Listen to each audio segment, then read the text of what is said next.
What's popping? Trading family. It's Tuesday, July 21st. Pre-market brain fully wired, and the overnight tape is straight chaotic. Quick disclaimer from the quiet guy. Then we get into why the VIX just dropped 6%, while Iran is lobbing cruise missiles at cloud infrastructure. TB, you're up. Standard reminder, nothing we say is financial advice. We're two traders talking markets, not telling anyone what to buy or sell. Do your own work before putting money anywhere. Okay, S&P futures are modestly higher after Monday's tech sell-off. Q's down 1.8%. VIX closed just under 20 yesterday, then overnight it dropped 6%, sitting at 17.49 right now. Asia ripped hard. Nikkei plus 3.26, Shanghai plus 2.6, Kospi plus 3.56. That volume repricing is mechanical, not a prediction. Algo saw the global bounce and sold premium. And here's the thing, that VIX is dropping, while Iran's Revolutionary Guard claims they hit an Amazon Web Services data center in Bahrain with cruise missiles. Brent crude is sitting above $90 a barrel. A third U.S. service member was confirmed, killed in the region. Secretary Rubio gave an interview yesterday saying the Strait of Hormuz was supposed to be open and Iran attacked 3 ships anyway, including tonight, his words. So this feels live. New 50% tariffs on Canada dropped overnight. The UK got a surprise chancellor nobody priced, and the fear gauge goes down. The market's telling you it's seen this movie before and it's not buying the popcorn. My take? The tape is skeptical of the specific claim, but the structural energy premium is real and it's not going anywhere. Let's tear into it. First, on Iran and the Amazon claim, no Western outlet has confirmed it. No Reuters, no AP, no U.S. Central Command. That matters. The market's volume bid fading tells you the options complex sees the credibility gap between Iranian statements and actual capability. Iran's pattern, claim hits, fail to deliver, claim again. But the thing I'm watching is the binary. If tonight or tomorrow some sensor data or Oz outage report surfaces and this is real, the immunity tech has right now breaks. The VIX doesn't stay at 17, it snaps back to 20, Q's test 690. If it's denied, we grind higher into Wednesday's earnings. VIX probably settles around 16. That gap between 17 and 20 is where the anxiety lives. Right? The Rubio interview is the timeline anchor. He confirmed the strait was supposed to reopen and Iran attacked 3 ships anyway. That's not a claim. That's confirmed U.S. intelligence. The Oz Bahrain thing is separate, and it's unconfirmed. So here's how I'm reading it. The market's not sleepwalking. It's just pricing the two pieces differently. The shipping attacks are baked in. Brent above 90 is the floor now. The data center claim, priced at maybe 10% probability. My gut call paper account is long energy through the energy sector, ETF, so my bias is obvious, but I'm looking at this like, if the claim is false, oil might dump $5 and tech bounces. If it's true, the rotation from tech to energy gets a nitro boost. Either way, the structural oil premium from Hormuz isn't a headline spike. It's a persistent supply-side risk that's already in the curve. That's the right framing. And there's a second story under the surface that U.S. traders are sleeping on, UK gilts. The 10-year yield touched near 5% yesterday. Surprised Chancellor Healey, Burnham signaling looser fiscal rules, and this morning they cut energy bill taxes without laying out how they'll fund it.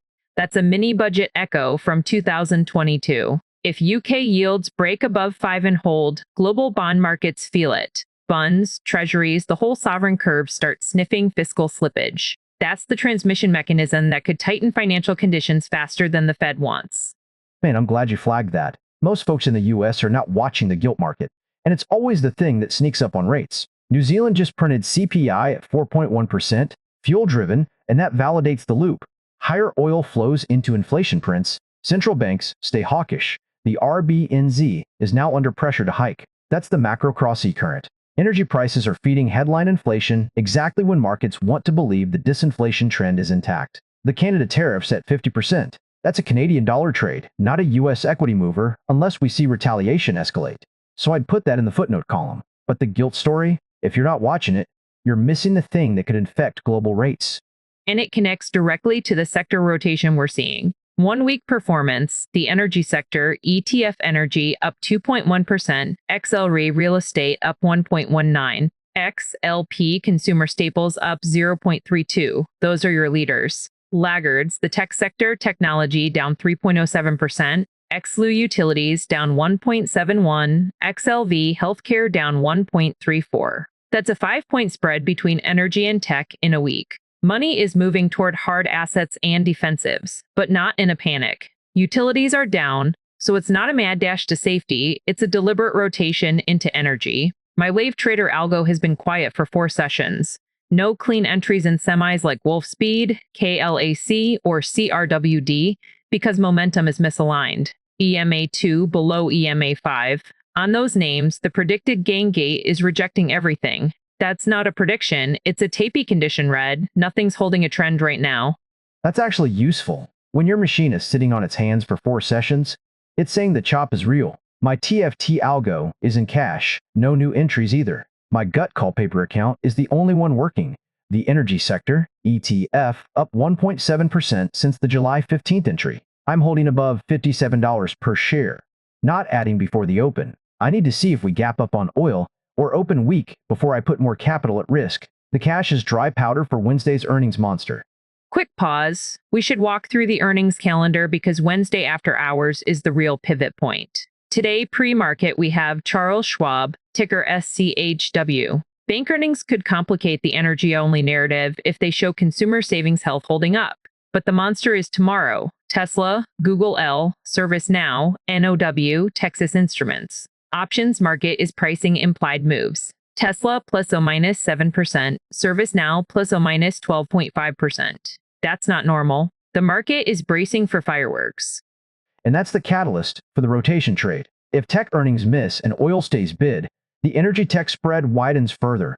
The rotation gets another leg. If Tesla or Google beat big, tech snaps back and the rotation stalls. My cash is waiting for a dislocation either way. The economic calendar this week feeds the same uncertainty. Today, German PPI consensus negative 0.2% versus prior 0.3%. Early red on European pipeline inflation, if hotter, stokes European central bank hawkishness. Wednesday UK unemployment. No surprise expected. But watch wage growth. Friday is huge. UKC, PI, core CPI, the full PPI suite, and the ECB rate decision. Consensus 2.40%, no change. But the press conference language matters. If they sound hawkish and UK inflation is sticky, global yields jump. Friday, Japan national core. CPI, consensus 1.6% versus prior 1.4%. That's critical for Bank of Japan policy and the yen carry trade. Saturday UK retail sales will show if the consumer is cracking. And that Japan CPI print connects back to the international plumbing we saw overnight. Asia rallied across the board. USDJPY up 0.14%, dollar slightly higher, yen not spiking. No carry trade unwind panic. The dollar index down 0.02%, Euro USD flat. The stable yen keeps risk appetite alive. Shanghai Composite plus 2.6% suggests China stimulus whispers are driving that rally, which could support UZ-listed Chinese ADRs and semis. But if Japan CPI comes in hot on Friday and the BOJ signals normalization, the yen strengthens and suddenly the carry trade gets expensive. That's a volatility event for US tech because a lot of leverage sits in yen-funded positions. So the macro plumbing is stable right now, but Friday is a live wire. Let's land the portfolio hot news because the theme we're living is energy versus tech, rotation or structural shift. The bull case for energy, supply-side risks are cemented. Hormuz is a choke point.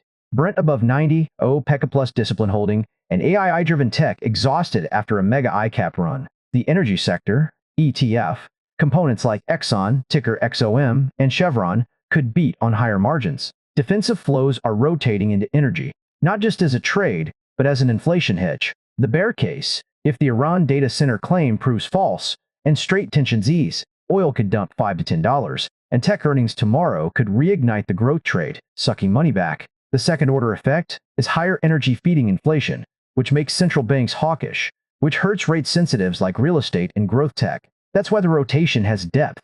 It's not just a headline spike, it's a structural shift if the energy premium persists. And on our book, my wave trader algo is still in cash, no new entries, just watching. My paper gut book is light. I'm personally not fading the close or adding anything here. The chop is too noisy. Wildcard's gut call the energy sector ETF is working, holding above 57. We're both carrying dry powder for Wednesday. If Tesla or Google miss, the rotation accelerates and energy likely gets another bid. If they beat, we might see a tech snapback and we'll reassess. The key is having the ammunition to act, not force a trade into the noise. Exactly. So here's what we're watching tomorrow. First, earnings after hours, Wednesday. Tesla, Google, ServiceNow, Texas. Instruments are the pivot. Second, levels, cues. If Iran claim gets confirmed or tech misses, watch 690. If not, retake 710. VIX falls to 16 on calm, spikes to 20 on bad news. The energy sector, ETF, hold above 57 and the rotation continues. Break below and the trade fades. UK 10-year yield, a close above 5% infects global rates. Third, data, ECB decision. Thursday, Japan, CPI, Friday.